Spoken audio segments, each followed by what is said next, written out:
The cold wind brushes through broken wooden slats as boots drag across the dirt, slow, heavy, and stained with something darker than dust. A girl stands barefoot at the edge of town, her dress torn and soaked in blood not her own. From behind her, the saloon doors creak, and out steps a man no one remembers hiring, his face calm, his hands empty. The wind carries the hush of what's coming. By sundown, this dust will drink blood. The wind dragged dry heat through the brittle mesquite, whispering low across a desert that hadn't tasted rain in months. Dust spun in little curses along the trail, rising in lazy spirals around a horse that looked more bone than muscle. Its rider slouched in the saddle, like a man held up only by habit, not hope. His coat, once fine, was frayed at the edges, sun-bleached and ragged. The brim of his hat hid his face, but the sun could not disguise the slow, heavy way he moved. Like every breath, he took cost to memory. Ahead, Calder's Hollow clung to life like a bad habit. One dirt road cut through the middle, flanked by crooked buildings with peeling paint and broken signs that dangled on rusted chains. A cracked water barrel gurgled in the wind outside the general store, and the sound echoed down the empty main street like a ghost choking on its own past. A little girl stood barefoot at the edge of town. Her hair was braided tight, her face dirt-smudged and too serious for her age. She watched the rider pass without blinking, her eyes wide but not frightened, just quiet, as if she'd seen enough men to know which ones mattered. She clutched a cloth doll in one hand, limp and stained with old blood at the hem. The rider didn't acknowledge her. His gaze stayed fixed on the saloon halfway down the street, where a red curtain flapped half-torn in the second-story window. He swung down from the horse without a grunt, tied the reins to the warped hitching post, and adjusted the rifle slung behind his saddle. He didn't take it with him. The saloon doors groaned as he pushed through. Inside, the air reeked of spilled whiskey and sweat. A piano in the corner lay silent, one leg snapped clean off. Half a dozen men crowded around a table, laughing too loud, slapping cards onto the wood like they were breaking bones. Their spurs clinked every time one shifted in his seat. Behind the bar, a young woman with bruises hiding beneath powder poured a drink with her eyes down. Nobody noticed him at first. He moved like smoke, taking up space without drawing it. He walked to the far corner and stood. Not sat, not drank, just stood. One of the outlaws, long arms, sun-leathered skin, bumped into him on the way to the bar and turned with a sneer. "You're blocking the view, old-timer." The stranger didn't flinch. His voice was low and flat. "Looking for someone." The man cocked his head. "Yeah. Who?" "Someone who forgot who I was." The room fell quiet, like the desert holding its breath. Then came the laughter, raw, sharp, and mean. Another man, broader, red-faced, sauntered over and flicked the stranger's hat up with a mocking finger. "You got a death wish, Grandpa? Or you just lost and looking for your teeth?" The stranger's face was hard-lined, sun-worn. His eyes, gray and empty as dry wells, didn't blink. "No teeth," he said. "No mercy either." The outlaw spat in his face. There was a beat, too long, too quiet. The barmaid dropped a glass. The echo of its shatter rolled like thunder in a clear sky. Then someone shoved the stranger hard in the chest. He staggered backward, didn't resist. Another blow came, a boot to the ribs. Then rough hands grabbed his collar, hauled him through the saloon doors, and flung him out into the dirt like spoiled meat. He landed hard, one knee grinding against gravel, his coat whipping in the wind like a banner of disgrace. The horse twitched its ears, but didn't move. From across the street, behind the cracked frame of the sheriff's office, a figure leaned in the shadows. He was old, hunched over with age and whiskey, a tin star pinned to a faded shirt that hadn't seen polish in years. The sheriff watched the scene unfold, jaw tight around a half-chewed cigar. As the gang laughed and turned back inside, the sheriff murmured to no one, "God help him. They just spat in the face of the storm." The stranger didn't get up right away. He stayed on one knee, one hand pressed in the dirt, like he was listening to the ground whisper to him. When he did rise, it was slow, deliberate. He wiped the spit from his cheek, stared at it for a long moment, and flicked it aside like it didn't matter. But something in the set of his shoulders changed. He didn't go back into the saloon. Didn't shout. Didn't threaten. He walked away. Silent, slow. Like he had nowhere to be, and all the time in the world to get there. The barefoot girl still stood at the edge of the street, unmoved. As he passed her again, their eyes met. She said nothing, only nodded once, small, like a secret passed between ghosts. He nodded back, just barely. Behind him, the sun climbed higher, casting long shadows across Calder's Hollow. The town breathed uneasily, unsure what had just arrived or what might be left of it come sundown. The shack creaked with every breath of wind, its slanted walls stitched together with rusted nails and weathered prayers. Just beyond the town's edge, where even the coyotes gave up barking, the stranger sat on a crooked stool beside a dying lantern. He peeled back the corner of his coat, gritting his teeth as he pressed a strip of whiskey-soaked cloth against a ragged scar just beneath his ribs. The wound was old, jagged, twisted like something torn open by more than just steel. It hadn't bled in years, but it hurt tonight. Ghost wounds always did when the past came knocking. He reached into the folds of his coat and drew out a leather pouch, worn soft from time and the heat of his body.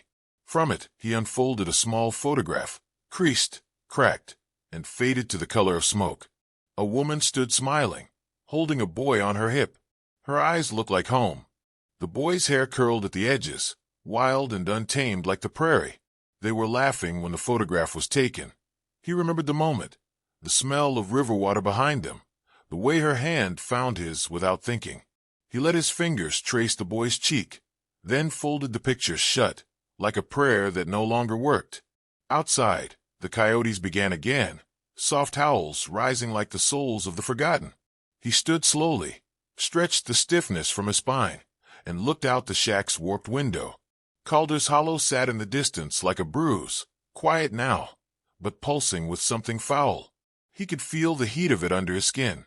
Once, long ago, he had walked through towns like Calder's Hollow with a badge in his pocket and a name people feared to speak.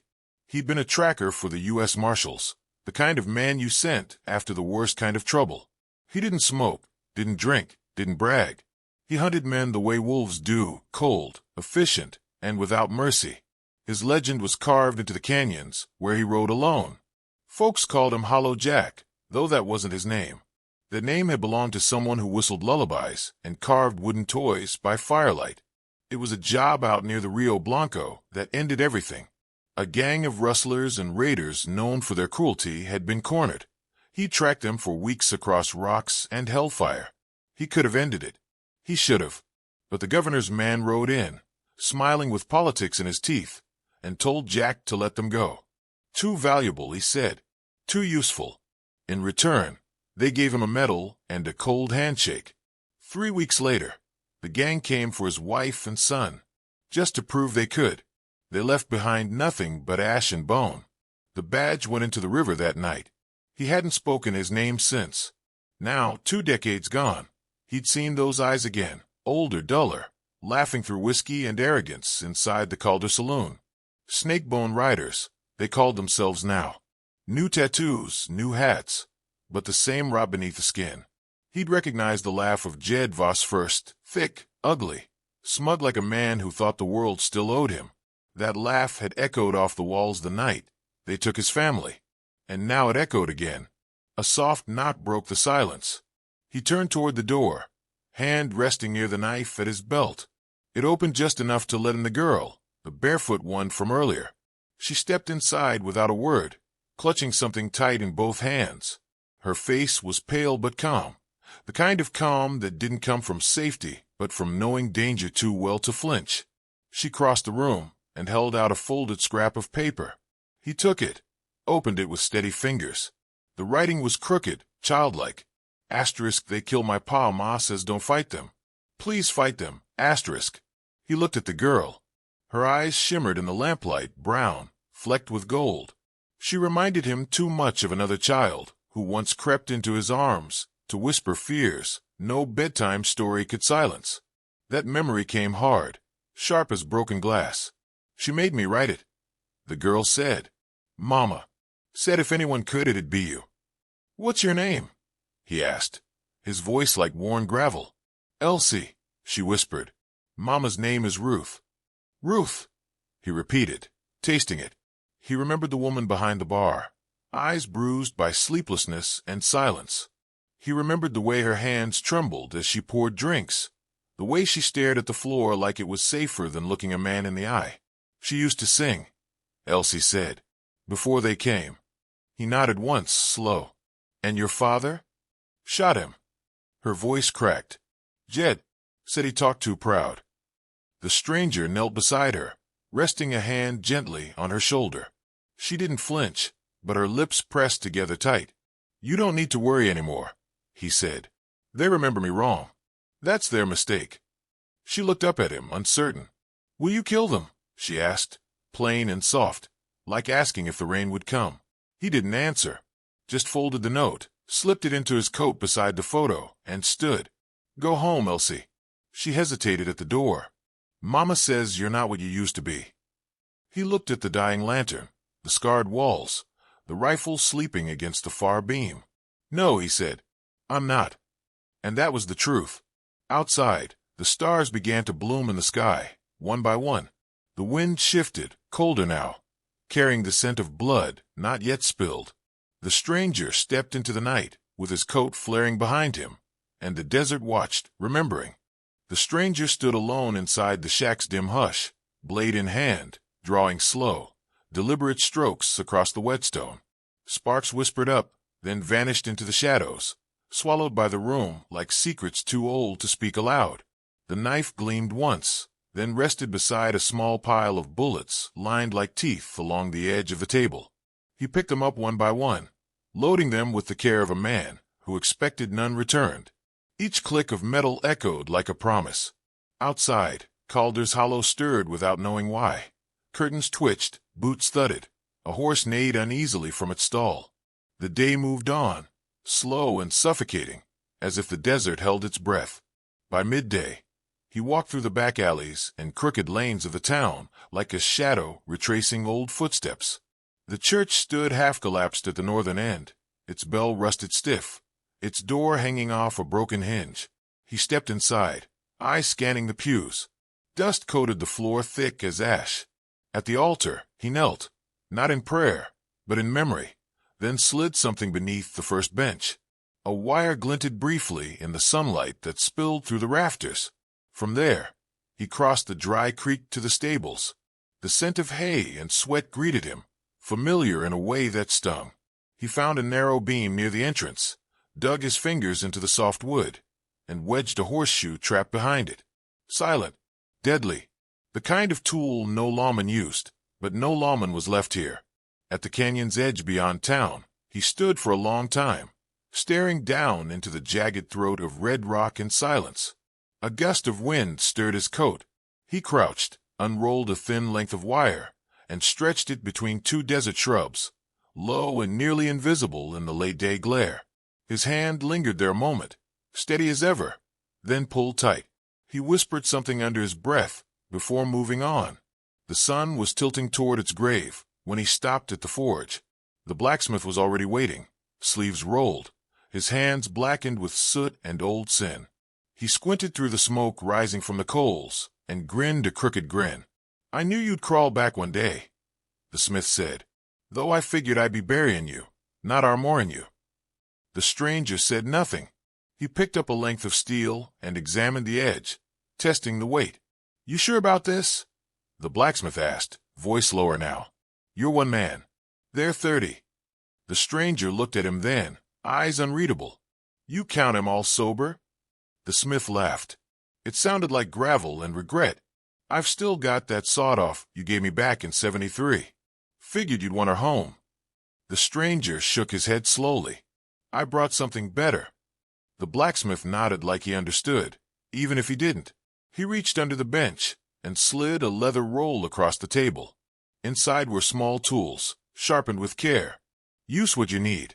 I'll keep the fire hot. By the time the stranger stepped back into the open, the light had grown gold and long. The town stretched in uneasy stillness, its buildings throwing tall shadows like the ribs of a dying beast. He passed old faces in doorways, folks who knew enough to look away. A shopkeeper nodded once. A boy ducked behind his mother's skirt. The air had changed. It carried the charge of a coming storm. Near the well, the sheriff waited, thumbs tucked in his belt, the silver star on his chest dulled by dust and time. His eyes met the stranger's, slow and tired. "You plan to take on all of them?" he asked, not unkindly. "If I must." "They'll kill you. They're 30 men, drunk and mean." The stranger paused. "Then I'll save bullets by aiming well." The sheriff sighed, looked toward the saloon. "You didn't come back for justice. You came back for judgment." "No difference anymore," the stranger said. They stood in silence a moment longer. Then the sheriff tipped his hat, quietly stepped aside. "I'll tell the undertaker to wait till morning." At the edge of the saloon, beside the old hitching post, the girl was waiting. Elsie, barefoot still, the hem of her dress darker than before, stained with the dry dust of a long day. She looked up at him and held something out. A small wooden cross, its edges worn smooth. "Mama said you were an angel once," she whispered. He took the cross gently, held it in his palm like it might crumble. His voice dropped, softer than she'd ever heard it. "I was something once." He knelt so he could look her straight in the eye. "I'll see to it this ends tonight." She nodded but didn't smile. "Will it hurt?" she asked. He thought a moment. "Only the ones who need it to." The sun kissed the edge of the horizon, setting fire to the clouds. Orange and red streaked the sky like blood swept across glass. The first stars flickered to life. He rose, tucked the cross into the inside pocket of his coat, and turned toward the saloon. Wind moved through the town like breath. Doors shut, lamps dimmed, and somewhere far off, the desert began to hum. The sun kissed the canyon edge with its final breath, staining the sky the color of old blood. Shadows stretched long across Calder's Hollow as the heat of the day gave way to a tense, brittle stillness. Not a bird stirred, not a leaf moved. The air was thick with a silence that knew it wouldn't last. Then the saloon doors creaked open like a coffin lid easing back. Out came the Snakebone Riders, swaggering, drunk on smoke and stolen whiskey. Laughter rolled down the street, raw and careless, as if the dusk belonged to them and death had lost their name. Their boots hit the dust in uneven rhythm. Cigars glowed. Pistols swung loose in lazy fingers. At their center walked Jed Voss, tall and thick-necked, his black duster flapping behind him like the shadow of something worse. He twirled a pearl-handled revolver on his finger and spat into the dirt. "Hell of a night for a party," Jed said, grinning wide, gold tooth flashing in the last orange light. Behind them, the saloon buzzed with their leftovers, smashed chairs, empty bottles. The barmaid curled behind the counter, arms wrapped around her child. Ruth whispered a prayer against Elsie's hair, eyes fixed on the door, waiting for thunder. Then the church bell rang, not from hand or rope, from fire. The explosion cracked through the air like judgment.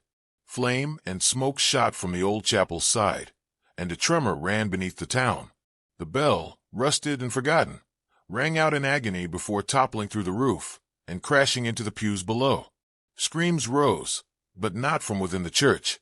At the stables, a second blast blew the front gate wide. The horses panicked.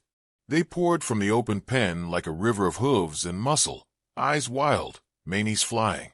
They struck the outlaws without hesitation. The first man never saw it coming, trampled before he could reach for his belt. Another was thrown into a water trough and never came back up. A third ran, but the dust swallowed him, and the horses didn't care. The rest scattered, screaming. Gunfire cracked from above. From the rooftop of the livery, a single shot echoed. Jed's right-hand man, Cale Weaver, spun in place, blood blooming across his chest like a rose in spring. He fell into the dirt face first, fingers twitching, eyes still wide in confusion. Another shot snapped through the silence. A man trying to mount his horse dropped clean off, neck bent wrong. Panic took hold. The Snakebone Riders turned the street into chaos. They ducked behind barrels, fired blindly into shadows, shouted names no one answered. Dust swirled, thick and choking. Smoke drifted from the stables and the church. The townspeople didn't run. They stayed behind boarded windows, behind barrels and curtains, holding their breath and their children close. This wasn't their fight. Not tonight. The stranger moved like smoke through the fury, never staying in one place. He weaved through shadows, rifle steady, coat fluttering behind him like wings of ash. Every shot he took was measured. A man went to shout, and a bullet took the voice from his throat. Another raised a torch, and the torch dropped first, then the man. In the alley beside the general store, a wire trap caught a boot. The outlaw screamed, then stopped. Behind the feed shop, a second man ran, only to find a knife lodged in the soft place beneath his ribs. By now, half the gang was gone. Jed stood in the center of the street, eyes wide, pistol drawn, turning in circles like a beast waking from a dream into a cage of fire. His men called to him from the dark. He fired at shapes, at whispers, at nothing. The sound of his bullets cracked against walls and tin signs. His hands trembled. "Who the hell are you?" he shouted. "Show yourself." And then he did. The stranger stepped into the open, out of the dust, coat burned at the edges, rifle slung behind him.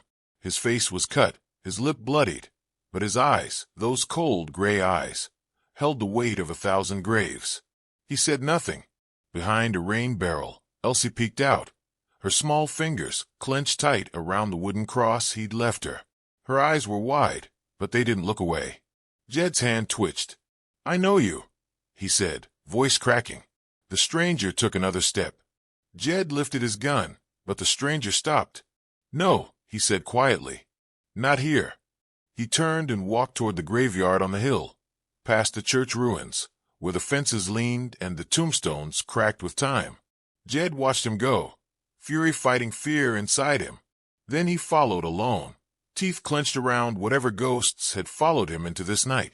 The graveyard was silent. Sagebrush swayed between the dead. The canyon breeze carried the scent of gunpowder and sweat. The stranger stood by a crooked cross, hand resting on the worn hilt of a revolver he hadn't used all night, his back to the tombstones, his eyes on Jed. "You could have let it go," Jed said, stepping closer. "It was a long time ago." The stranger didn't blink. "So was my son." Jed's breath caught. His hand went for the holster, slick with sweat. The gun spoke once. Just once. The muzzle flash lit Jed's face for a blink of time, just enough to see the terror there before he dropped. His pistol clattered beside him, unused. His body twitched once, then stilled among the dead. The wind moved through the graveyard again, softer now, as if satisfied. From the hill, the townspeople watched the final echo fade. Down below, Elsie stepped from behind the barrels, barefoot still, and walked toward the silence.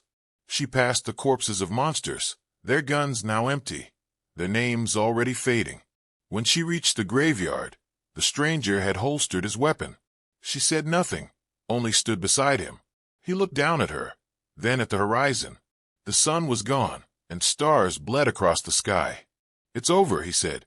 "For them," she replied. He nodded once. She reached into her pocket and held up the small wooden cross. "You drop this." He took it gently, thumb tracing the edges. Then he knelt beside one of the graves, placed it in the dirt, and whispered something only the night could hear. Then he stood, turned from the town, and walked into the darkness beyond it, alone, quiet, leaving only silence in his wake. And Calder's Hollow, for the first time in a long time, began to breathe again. Morning broke slow over Calder's Hollow, its light thin and soft, like the desert itself was holding its breath. Ash floated through the air like snow, drifting across the broken fences, the bullet-pock signs, the bodies lying where justice had finally remembered their names. The saloon's doors hung open, swinging gently with a breeze, moaning with each pass, as if mourning the ghosts still clinging to the walls. Smoke from the chapel ruins twisted upward, gray fingers against a pale blue sky. Not a voice stirred, not a footstep, just the rustle of wind moving through wooden slats, through loose shutters and cracked glass. The town, for once, was silent. The blacksmith wiped sweat from his brow, his hands black with soot and blood. He and the sheriff worked side by side without speaking, dragging bodies into the back of a rattling wagon. Jed Voss lay with his gold tooth, glinting one final time, before a sheet was pulled over his face. One by one, the snake-bone riders were collected, no longer laughing, no longer feared, just meat and mistakes cooling in the dust. Inside the saloon, Ruth held a broom in both hands. Her fingers were blistered, raw, but steady. She swept shards of glass into piles, bloodstains fading under repeated passes. Elsie, barefoot and quiet, followed behind her, scooping up what her mother left behind, one piece at a time. The floor creaked with every step, but the silence felt lighter now, less cruel. The town had watched from behind windows and boards, but now they began to open their doors. Eyes peeked out cautious. A boy walked to the well with a bucket. An old woman hung a ragged quilt over a railing. A world trying to remember how to live. At the edge of town, the stranger stood beneath the leaning sign that once read Calder's Hollow, Pop 142. He watched the town as if etching it into memory. His horse waited, reins hanging loose from the post. Elsie approached alone, her footsteps soft on the dirt. She stopped beside him, looking up at the man who had turned a storm into silence. "Are you leaving?" she asked. He nodded slowly. Then he knelt before her, his coat trailing in the dust. From inside its folds, he pulled a worn leather pouch and opened it with care. The photograph he withdrew was faded, creased and sun-washed, the edges curled like dried petals. A woman and a child smiled from another life. He placed it gently into her small hands. "Keep this," he said. "Remember who evil fears." Her fingers closed around it, and she nodded. He stood without another word. The wind picked up again, lifting dust and memory alike. His boots found the saddle stirrups, and he mounted the horse with a grace untouched by age. As he rode west, the sun rose behind him, casting his shadow long and quiet across the waking town. No one asked his name. No one needed to. But before the dust swallowed him whole, someone whispered it, and stories, like wildfire, began to spread.